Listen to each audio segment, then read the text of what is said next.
Salutations à tous, c'est le frère Mota Monidi et aujourd'hui dans cette exhortation, c'est toujours dans Bible, Kalatambali, donc la seule Bible sans erreur ni contradiction. Pour vous procurer le rouleau, allez dans les éditions zulula100.com. Donc c'est Kalatambali, la Bible authentique. On va aller dans le livre de Munanganda. Munanganda, il est connu sous le nom de Jacques dans les Bibles actuelles classiques. Donc Munanganda appelle à la conscience connue au chapitre 3 à partir du verset 1 jusqu'au verset 12. Donc le titre c'est La parole. Donc Munanganda c'était l'apôtre de Jokisabe.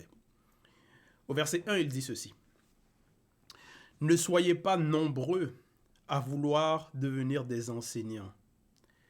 Car, virgule, vous le savez, virgule, mes frères et sœurs, virgule, celui qui enseigne doit toujours être sous l'inspiration du Mundi. Point. Dans le cas contraire, virgule, il sera châtié plus sévèrement. Point. Donc voilà la recommandation qu'il donne, l'exhortation qu'il donne. Ne soyez pas nombreux. On le voit, il y a beaucoup dans le visible, dans le monde, beaucoup de pasteurs, donc des personnes qui vont s'auto-proclamer pasteurs, s'auto-proclamer enseignants, bergers. Ils vont s'auto-proclamer prophètes, ils vont ouvrir des églises et prêcher en faisant croire aux personnes que non, ils ont reçu l'onction, ils ont reçu le mandat, ils ont reçu la permission, donc soit une révélation ou quoi que ce soit, pour pouvoir enseigner, prêcher. Mais ils sont dans l'égarement. Ici, il dit ne soyez pas nombreux. Donc, il ne faut pas qu'on reflète, qu'on imite ce genre de comportement, ce genre de personnes. On le voit aussi à beaucoup de religions et un peu partout, chacun peut se lever, commencer à vouloir enseigner.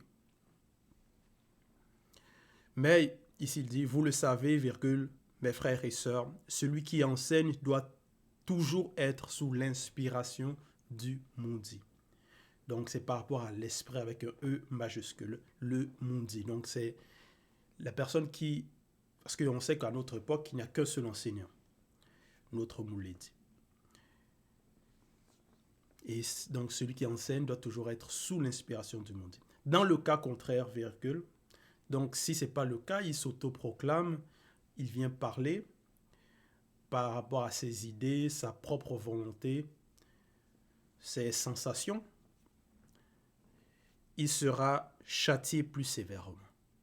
Verset 2. Plusieurs, virgules, en effet, commettent des écarts. Point.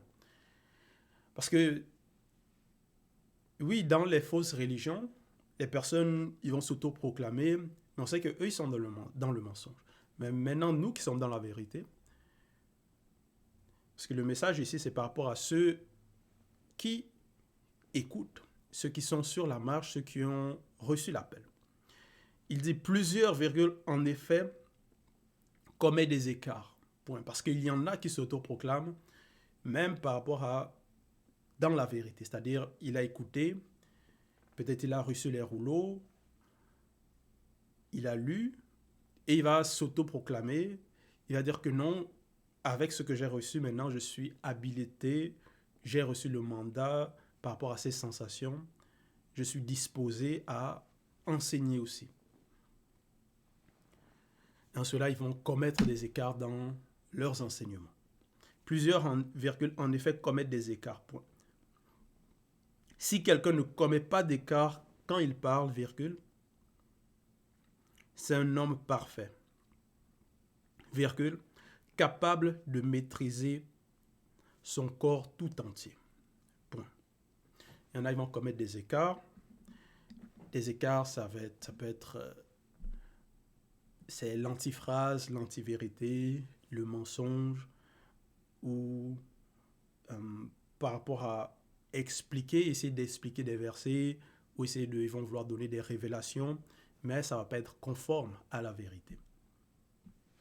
Ça peut être aussi prendre d'autres versets dans la Bible même pour essayer de justifier, pour expliquer un point, mais ces versets-là ne concordent pas réellement. Donc il y a plusieurs plusieurs choses comme ça. Mais si quelqu'un ne commet pas d'écart au verset 2, quand il parle, virgule, c'est un homme parfait, virgule, capable de maîtriser tout son corps tout entier. Verset 3. Si nous mettons un frein dans la bouche des chevaux pour qu'ils nous obéissent, virgule, nous dirigeons aussi leur corps tout entier. Point. Oui. Bon, pour ceux qui ont peut-être déjà vu les chevaux et ceux qui montent les chevaux, ils vont donc mettre quelque chose dans la bouche. Et donc avec des câbles, des fils, pour pouvoir contrôler le cheval.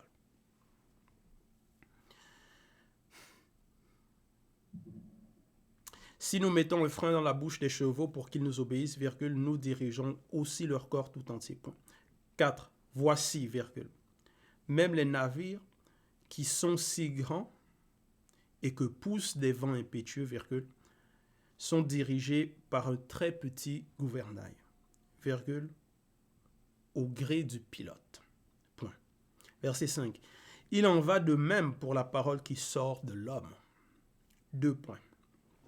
Donc, il a pris ces exemples pour expliquer aussi par rapport à la parole ce qui sort de la bouche de l'homme. Elle est insignifiante si elle n'est pas inspirée par le maudit, virgule. Voilà. Parce que beaucoup vont parler, dans les réseaux sociaux, on voit cela, certains vont faire des lives pendant des heures, mais ils vont parler que des choses de vanité, des choses insignifiantes, constamment. Elle est insignifiante si elle n'est pas inspirée par le maudit. Donc si ce n'est pas selon la vérité, si ce n'est pas selon le verbe, c'est la vanité, c'est insignifiant. Mais l'homme se vante par elle de grandes choses. Point. Voilà. Parce que dans la parole, les personnes aussi vont montrer, révéler leur arrogance. Donc, ils vont se vanter de plusieurs choses. Ils vont aussi mentir. Ne suffit-il pas, donc dans la suite, d'un petit feu pour incendier une vaste forêt? Point d'interrogation. Verset 6. Eh bien, virgule, la parole est pareille à un feu. Point. Elle est issue de la manifestation de la pensée de l'homme et elle le souille tout entier. Point.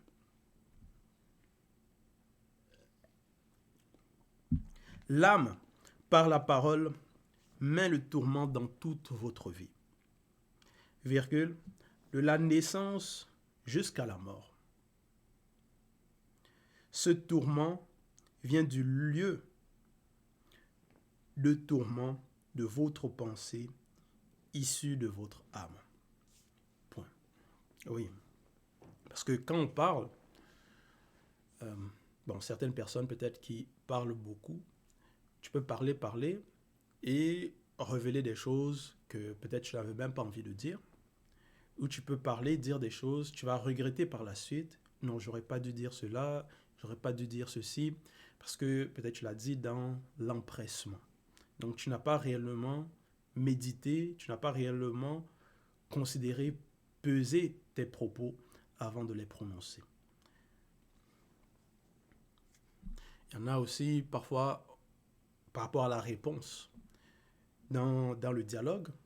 Et certaines personnes, ils ont envie de parler vite répondre, sans même analyser peut-être la question, comprendre réellement le sens des mots, des propos. Et il dit donc au verset 6, « Elle est issue de la manifestation de la pensée de l'homme et elle le souille tout entier. » Point. Donc oui. Donc la parole a ce pouvoir-là. Parce que ça vient de la pensée, ça vient donc des réflexions, ça vient de l'âme. Quand on prononce cela, il dit, « L'âme, par la parole, met le tourment dans toute votre vie. » Donc ça peut nous tourmenter, parce que si on pense à ce qu'on a dit dans le passé, on regrette, ça peut être comme une forme de tourment dans notre vie, dans notre existence. Constamment, on est en train de penser peut-être le soir ou même dans la douche, oh non, j'aurais pas dû dire ceci, j'aurais pas dû dire cela. Donc ça peut nous tourmenter. Et ça souille aussi, parce que si on dit des choses mauvaises, ça nous souille. Parce que ce n'est pas des paroles selon le verbe, conformes au verbe. Verset 7. Toutes les espèces de bêtes, virgule, d'oiseaux, virgule, de reptiles et d'animaux marins peuvent être domptés et ont été domptés par moto, virgule, y compris Sangwangungwangwando, Béhémonte et Ekokota Gungwangwando, grand dragon Léviathan. Donc, là ici, c'est l'histoire. Toutes les espèces de bêtes, donc parce que Moto, voilà, c'était le maître. Verset 8. Mais la parole de l'homme livrée à lui-même ne peut le sauver du châtiment divin. Elle est contradictoire et remplie d'anomalies, virgule, et elle est un instrument utilisé pour donner une sentence de mort. Point. Voilà. Donc, il dit au verset 8, la parole de l'homme livrée à lui-même ne peut le sauver du châtiment divin. Parce que c'est pas... Tu es livré à toi-même, tu es dans la faute, dans le péché, dans des fausses doctrines, dans des raisonnements bizarres, donc dans la fraude. Qu'est-ce que tu vas dire tant que tu es dans cette condition qui va t'épargner du châtiment, du jugement? Elle est contradictoire. Voilà, donc ça c'est les contradictions. Et certaines personnes donc, qui vont écrire cela et on va lire ces contradictions.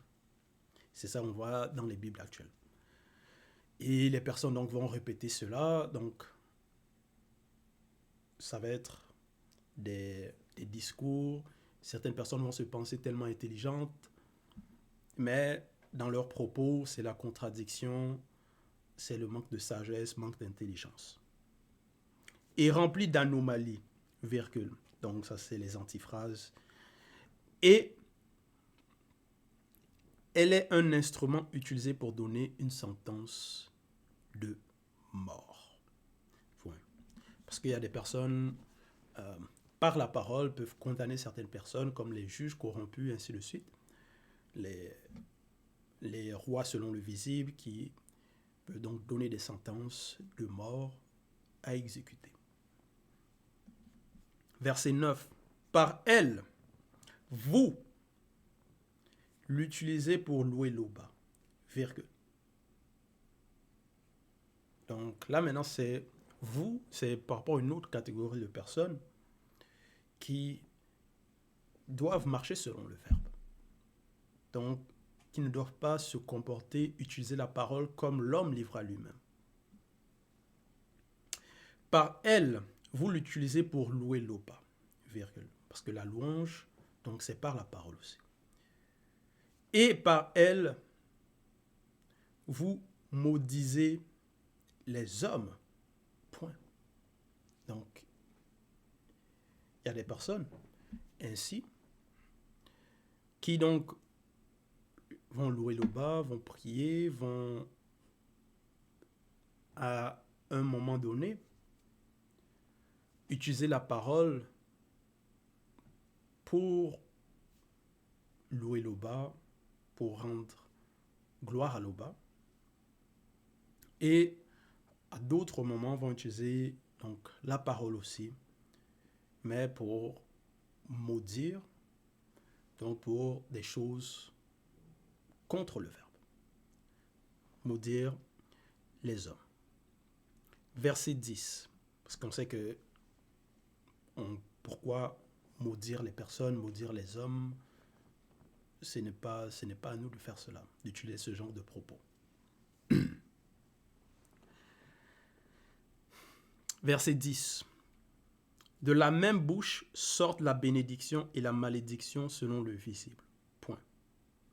Il ne faut pas, virgule, mes frères et sœurs, virgule, qu'il en soit ainsi. Point. Voilà. Donc, parce que là, avoir ce comportement, ces ajustements, utiliser la parole de cette façon, c'est montrer une sorte de contradiction qui est en nous. Ou d'une part, voilà, on va parler de la manifestation de l'amour, que, et oui, on a la grâce, on va louer le bas, mais d'une autre part, on va se comporter comme des non-initiés. Donc, prononcer, ça peut être aussi prononcer des propos vulgaires, maudire les hommes ici, il dit ici la malédiction selon le visible. Verset 11. La source sacrée fait-elle jaillir par la même ouverture l'eau douce et l'eau amère? Point d'interrogation.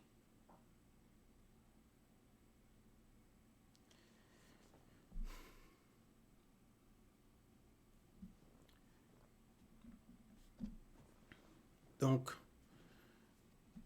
avec cette image-là, c'est pour qu'on médite là-dessus aussi. Parce que notre corps, on doit considérer cela aussi comme un temple sacré. Donc, ce qui sort de cela, les œuvres, les manifestations, donc nos agissements, comportements, donc la parole, doit refléter uniquement ce qui est selon le verbe. Verset 12. Un manguier, virgule, mes frères et sœurs, virgule. Peut-il produire naturellement des avocats? Point d'interrogation. Donc, tu vas pas aller en forêt ou dans la nature trouver un manguier naturel qui va produire des avocats. Donc, ça, c'est pas normal. C'est pas possible. Donc, il dit dans la suite, la source sacrée doit seulement produire de l'eau douce. Voilà. Donc, par nos paroles, donc ce qui sort de nous, parce que ça vient des pensées, donc on doit aussi, pour affecter, c'est-à-dire contrôler ce qu'on va dire, il faut aussi contrôler par rapport à nos pensées. Parce que c'est de là ça sort. Donc, il faut veiller là-dessus. Donc, voilà, c'était le message. Toute gloire et tout honneur à l'Oba, le seul créateur unique, vrai et